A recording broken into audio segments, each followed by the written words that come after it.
मित्र हो, चाहे वह कात्यायनी हो, चाहे मैत्रेयी हो, चाहे गर्ग हो, चाहे कणाद हो, कोई भी हो, ऋषि तो ज्ञान का प्रतीक है। इसलिए छांदोग्योपनिषद में स्पष्ट रूप से कहा कि जीवन प्रेम के माध्यम से भी व्यक्त हो सकता है, साधना प्रेम के माध्यम से भी हो सकती है, यदि आप प्रेम की पराकाष्ठा तक पहुंचे, क्योंकि वह अपने आप में संपूर्ण विषय है। प्रेम अपने आप में वासना नहीं है। प्रेम तो एक प्रकृति को देखने की क्रिया है, एक आंख में एक रंग है, एक चेतना है। हमने किसी चीज को किस रूप में देखा। गुरु जी तो बिल्कुल सामान्य है, हमारे जैसे हैं, धोती कुर्ता पहने हुए हैं, अब उसमें नवीन बात क्या है?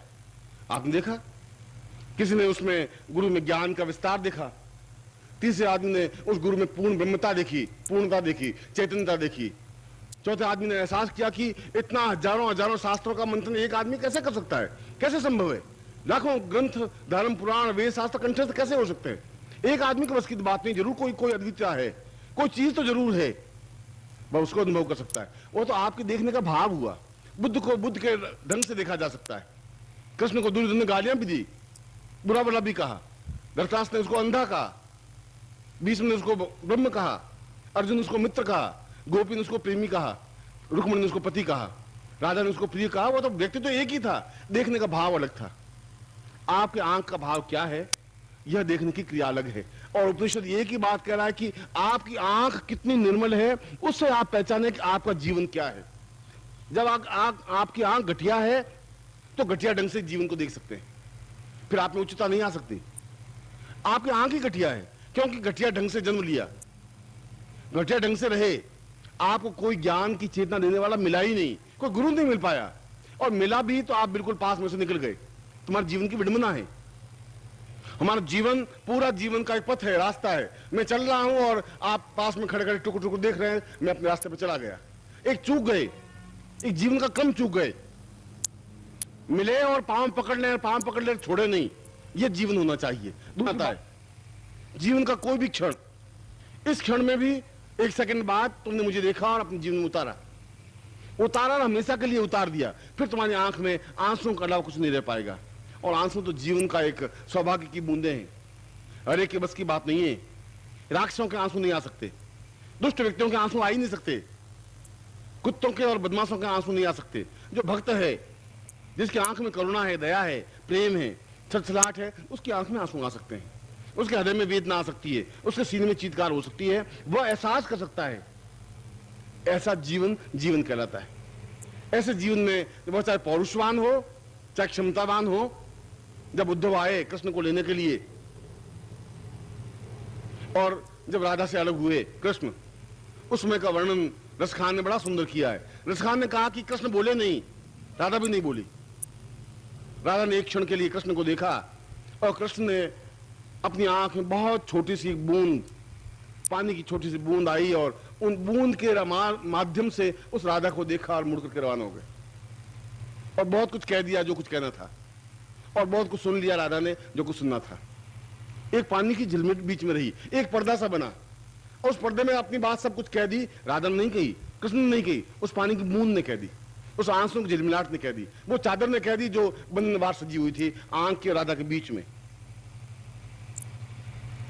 वह तो एक प्रतीक है राधा और कृष्ण का, यह प्रतीक है गुरु और शिष्य का। यह तो हृदय और आत्मा की एक चेतना, वेदना है, विस्तार है। उसी भावना को कल में जो ये मैं आप गुरु साक्षात्कार प्रयोग संपन्न करवा रहा हूं, गुरु को अपने अंदर उतारने की क्रिया को बता रहा हूं, उसके पीछे यह कि तुम्हारा जीवन तुम्हारे हाथ में दे सकूं। यह जीवन तो मेरा है, तुम्हारा जीवन तुम्हारा नहीं है, यदि तुम अपने जीवन को मुझे दे सको। क्योंकि अभी तक तुम्हारा जीवन तुम्हारे हाथ में रहा ही नहीं। या तुम्हारे पिता की धरोहर रही, या तुम्हारी माँ की पूंजी रही, या तुम्हारी पत्नी का धरोहर रही। तुम्हारे पास कोई जीवन नहीं है। अगर तुम सब कुछ देखो, तुम्हारे पास तुम्हारा कुछ है ही नहीं। शरीर दिया हुआ तुम्हारे माँ बाप का दिया हुआ है, पैसा समाज का दिया हुआ है, तुम्हारी पूंजी कुछ नहीं है। तुम्हारी जब पूंजी कुछ नहीं है, तुम उस पूंजी को ले जा ही नहीं सकते। जो तुम्हारी चीज नहीं, तुम्हें कैसा ले जा सकते हो? अपने साथ नहीं ले जा सकते। न शरीर ले जा सकते हो, न धन ले जा सकते हो, न दौड़ ले जा सकते हो। जो तुम्हारी चीज होगी वही ले जा सकोगे, और यह ज्ञान तुम्हारी धरोहर होगी, उसके माध्यम से तुम उस ज्ञान को ले जा सकते हो। उसके बाद जन्म लोगे तो तुम्हें याद होगा कि मैं कहाँ जन्म लिया था, मेरे गुरु कहाँ है, कहाँ मैं मिला था गुरु से, मुझे क्या आवाज देनी है, कहाँ आवाज देनी है, कहाँ मिलना है। और जब तुम्हें होश आएगा, ज्ञान आएगी 5 साल बाद, 6 साल बाद, तो सीधा वहां जाकर मिल सकोगे, वापस कड़ी जोड़ सकोगे। जहां जितना पढ़ा है, जितनी सीढ़ियां चढ़ चुकी है, उससे आगे सीढ़ियां चढ़ोगे। हर बार तुम्हें नई सीढ़ी चढ़नी पड़ती है।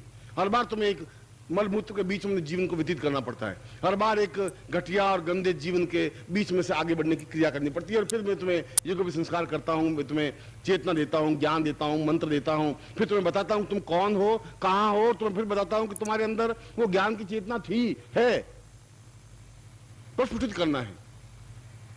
फिर बहुत कुछ समय व्यतीत हो जाता है, फिर वैसा का वैसा क्रम बन जाता है। ठीक ऐसा क्रम इस जीवन में बना।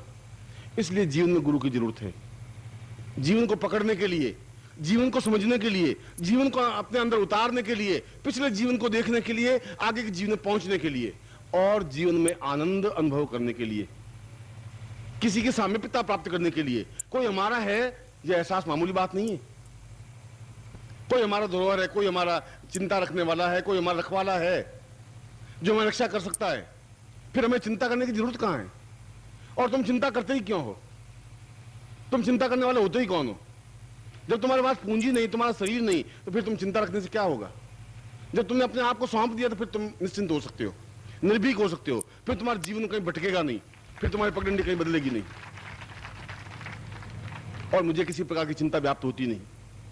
हर क्षण, हर समस्या में अपने आप में उसी क्षण आमोद प्रमोद में रहता हूं, उसी विनोद के साथ जिस क्षण मैं था, हूं और रहूंगा। जीवन का यह चेतना क्रम, जिस श्लोक को मैंने आपके सामने व्यक्त किया, उस श्लोक का मूल भाव यह कि हम इसी क्षण से, जब मैं आपको ज्ञान की चेतना का विस्तार दे सकूं, और यह प्रयोग मैं अभी करूंगा आपको, उसके साथ ही एक दूसरा प्रयोग भी मैं शाम को संपन्न करवाऊंगा। यह गुरु साक्षात्कार प्रयोग है, गुरु प्राण चेतना प्रयोग है, गुरु को अपने अंदर उतारने की क्रिया का प्रयोग है। मैं उस प्रयोग को तो संपन्न करवाऊंगा ही, आपकी आंख के माध्यम से उतरने की, उस मंत्र के माध्यम से भी प्रयोग संपन्न करवा रहा हूं। आपके सामने जो पैकेट है, उस पैकेट की सामग्री आप बाहर निकाल दें। नमस्कार। अगर आप सद्गुरुदेव डॉक्टर नारायण दत्त श्रीमाली जी के दीक्षित हैं, या फिर आपके पास उनसे जुड़े हुए कोई भी अनुभव है, तो नीचे दिए गए हुए नंबर पर वीरल पटेल जी को मैसेज कीजिए या फिर फ़ोन कॉल कीजिए और अपने अनुभव ज़रूर शेयर कीजिए। डॉक्टर नारायण दत्त श्रीमाली जी के आत्मकथा का संकलन करने में मदद करें। धन्यवाद।